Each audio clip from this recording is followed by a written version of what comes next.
Meanwhile, federal authorities arrested 11 illegal foreigners in Massachusetts that they revealed are tied to a massive taxpayer-funded benefits scam that stole more than $1 million from us. During a press conference in Boston on Thursday, the Justice Department announced official charges against a total of 15 fraudsters, 11 of which are illegal foreigners. On top of that, several of the accused fraudsters are John Does, meaning that they used stolen identities and their names remain completely unknown. Real safe. Colin McDonald, the Assistant Attorney General for the Justice Department's Fraud Division, said that federal investigators are still working to determine these fraudsters' true identities, saying, "We don't know who they are fully, but we do know who they are not. They are not the American citizens they pretend to be." And from that initial lie, the charges today allege that they gained access to the buffet of benefits generously given by the American taxpayer for needy Americans. In some cases, the victims of these crimes, the rightful beneficiaries of these funds, could not access benefits they needed. And why? That was because their identities had been stolen and their names had been already used in the programs to steal benefits. In other words, American citizens were boxed out of these programs because illegal aliens took their names to then take their money, or more accurately, your money, the American taxpayers' money. Illegal immigration carries real and substantial costs to American taxpayers and places enormous strain on our public benefits system. And the further we look, the more fraud we find. Among those charged with this was the 56-year-old Dominican national Santo Escalatico Coelho, who allegedly committed aggravated identity theft and made false statements to a healthcare program which allowed him to commit $162,180 in mass health fraud. One of the other accused illegal John Does is charged with false representation of a Social Security number, aggravated identity theft, and making false statements to a healthcare program which allowed him to commit mass health fraud that totaled $75,000, thanks to his aggravated identity theft of a real beneficiary. Another John Doe is charged with illegal theft of SNAP benefits, plus theft of government funds and aggravated identity theft in connection with his SNAP benefit fraud that totaled $11,000 out of your pocket. Federal authorities also charged a 45-year-old Dominican national who was living in Somerville, Massachusetts. Mario Baez Romero was charged with aggravated identity theft and passport fraud in connection with his $26,942 in SNAP theft, plus his $48,785 in mass health fraud. He was found by federal authorities living it up on a recreational boat near Key Biscayne in Miami, Florida, back in May. Another one of these suspects is the 40-year-old illegal from India, Maitul Patel.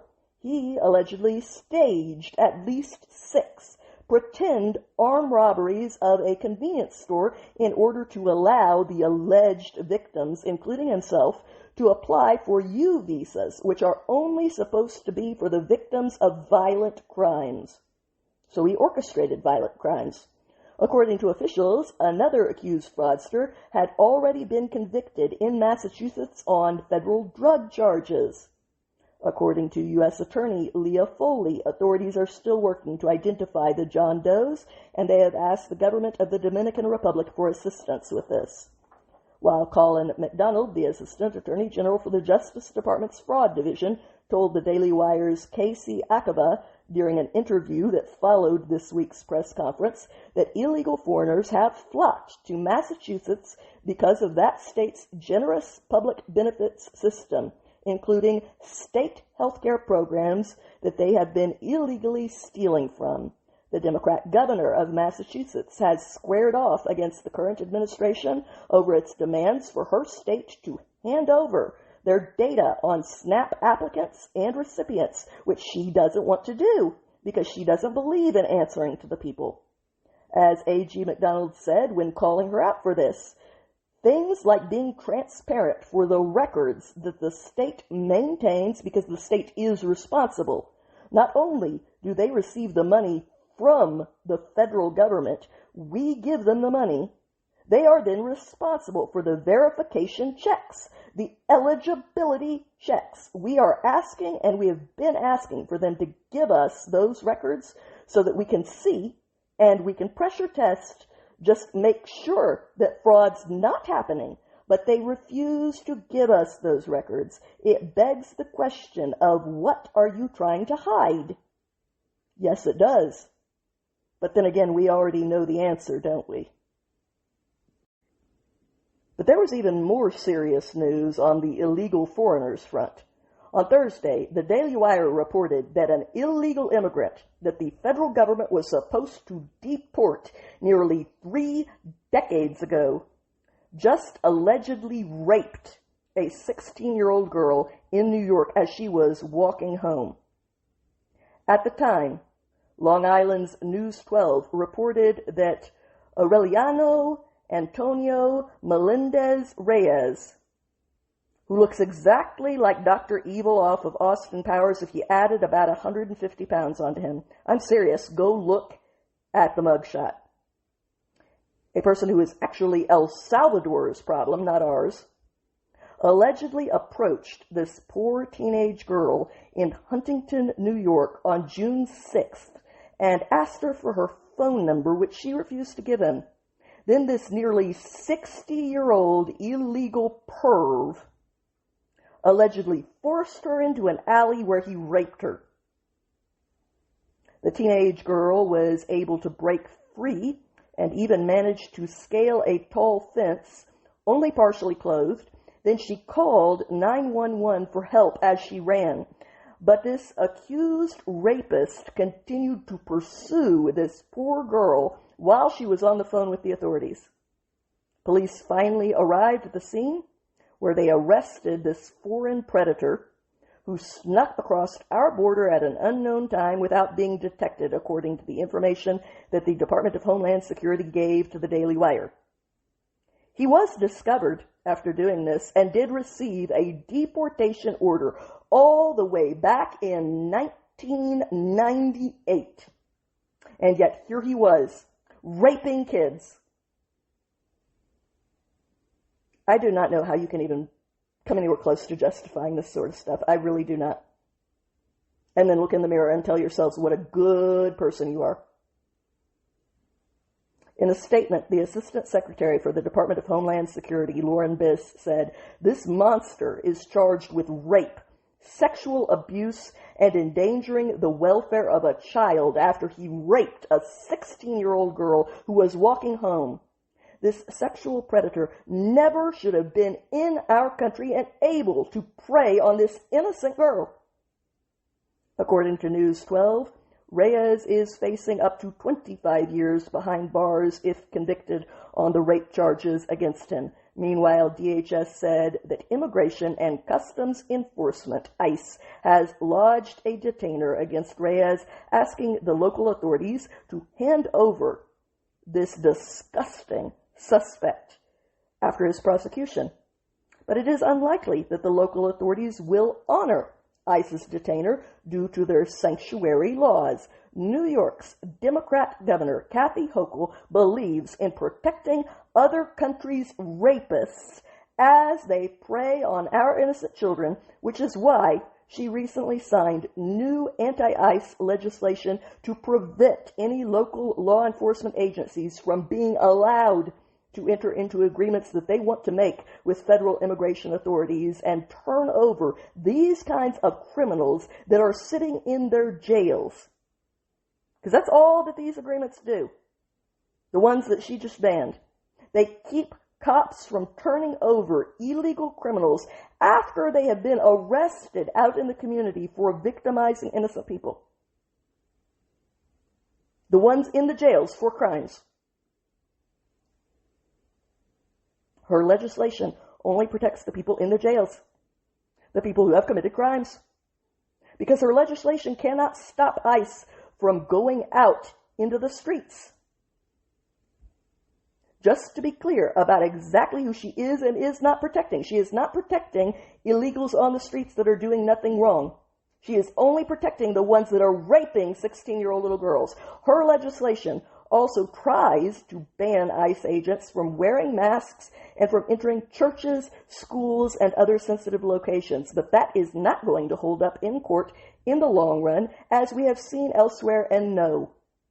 So, for the record, between January 20th of 2025 and December 1st of 2025, local authorities in New York released 6,947 criminal foreigners who were here illegally back onto the streets after they had committed crimes, according to DHS. 7,000 illegals who had been arrested for crimes and were re-released in 10 months and 11 days in New York. That's on Kathy Hochul. Their crimes include 29 homicides, people who would still be alive if not for politicians protecting their foreign killers instead of them. 2,509 assaults that would not have happened, 199 burglaries that would not have happened, 305 robberies that would not have happened, 392 dangerous drug offenses that would not have been going on our streets, 300 weapons offenses that would not have gone down on our streets, and 207 predatory sexual offenses that would not have happened to innocent victims. So for those of you keeping score at home, if not for sanctuary politicians, and if each crime had only one victim, which is not the case for many, many of them, but with only one victim per crime, that is 3,941 victims that did not have to be victims in just 10 months, thanks to Kathy Hochul. Plus all of the other victims that were never linked to these criminals. Because statistically, we know that for every crime that you are linked to, you have committed several more that you will never be linked to. So, what are we actually talking about? 4,000 actual victims, at a minimum, if there's only one victim per crime, which there's not. So in reality, you combine that with the unknown victims, like at least 10 or 12,000 people whose lives Kathy Hochul has made worse in just 10 months. 12,000 victims between the known victims, the unknown victims, and the multiple victims of the same crime. 12,000 people in 10 months. You do the math if you keep voting for this. Which is why BIS called out Hochul and her fellow sanctuary politicians in New York, asking them to honor ISIS detainer this time, at least against Reyes, by committing to not releasing this criminal illegal alien from jail and to turn him over to ICE. New York sanctuary politicians must not release criminals from jail into New York communities. But they don't care about New York communities. Their actions make that clear, and actions speak louder than words. So I suggest all people start listening to the right thing. When you are willing to protect a rapist who violates a child for the sake of your ideology, then your ideology is downright evil. But at least some problems are being addressed. A sting operation took down a ring of illegal pedophiles this month.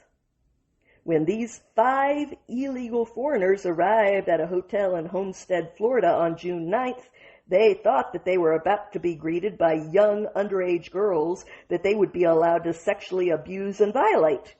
Instead, they were met by officers of the law who placed them in handcuffs. Authorities set these accused illegal predators up using an online ad that explicitly offered sexual services by children at a hotel in Homestead, Florida. In their advertisement, officials posed as a mother who was prostituting her own two daughters who were advertised as being between the ages of 13 and 15 years old, and these pervy pedos jumped at the chance to rape these fictional little girls. And that was thankfully their undoing before any real children got harmed, presumably. The Daily Wire reported that, unsurprisingly, many of these arrested illegal foreigners had rap sheets, which we will circle back around to, and several of them had been deported out of our country before, only to come back where they were not wanted, not welcome, and not legally allowed to be. In total, law enforcement arrested 12 male pedos between the ages of 22 and 51 years old. They were all arrested on charges of child sex trafficking, and 5 of them were in the United States illegally, according to the authorities.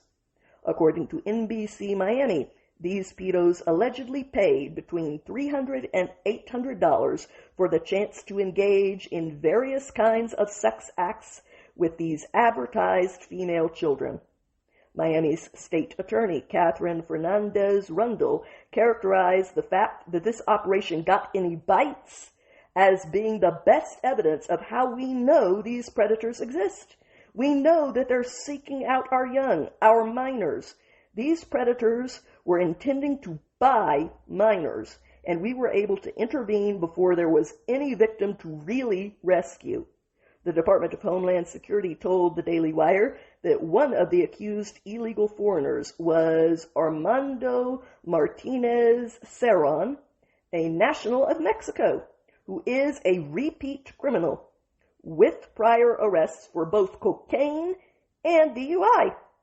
Martinez Cerron first crossed our border illegally in 1999, and we kicked him out twice. Which is why I am serious when I say that I am in favor of the death penalty for a third-time invasion offense.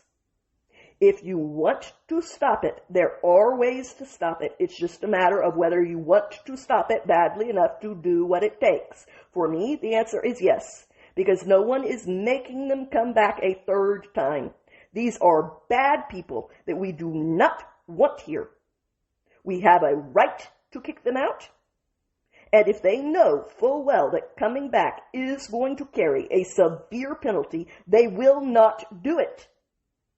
And if they do, at least you still have a mechanism for protecting the innocent people who are not breaking onto other people's property and committing sex crimes against their children.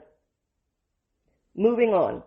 The second Mexican illegal, Daniel Guadalupe Ruberio Pelcastre, is also an alleged repeat offender who was previously arrested for domestic violence and battery, according to DHS. He was also deported twice, first in November of 2012 and then just 1 month later in December of 2012. Meanwhile, Pantaleon Mendez Ortega, a national of Guatemala, has been living in the United States illegally for over 2 decades. And who knows how many children he has victimized while here after breaking into the United States in May of 2000, because you don't just wake up one day and decide to become a pedo.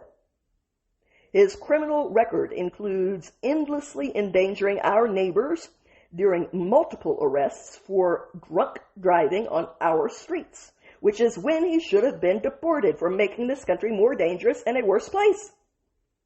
His fellow Guatemalan illegal, Alex Gilberto Pastor Perez, has been living here in violation of our laws since March of 2015, and he has had an outstanding deportation order out on him ever since July of 2017, according to DHS. Yet 9 years later, here he still is.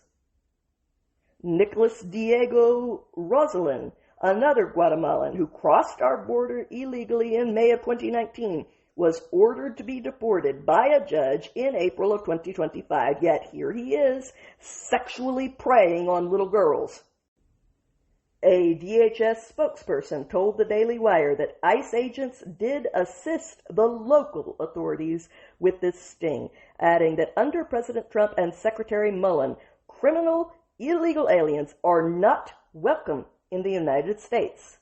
As for the Pedos, these 12 suspects now face felony charges that include the human trafficking of minors under the age of 18.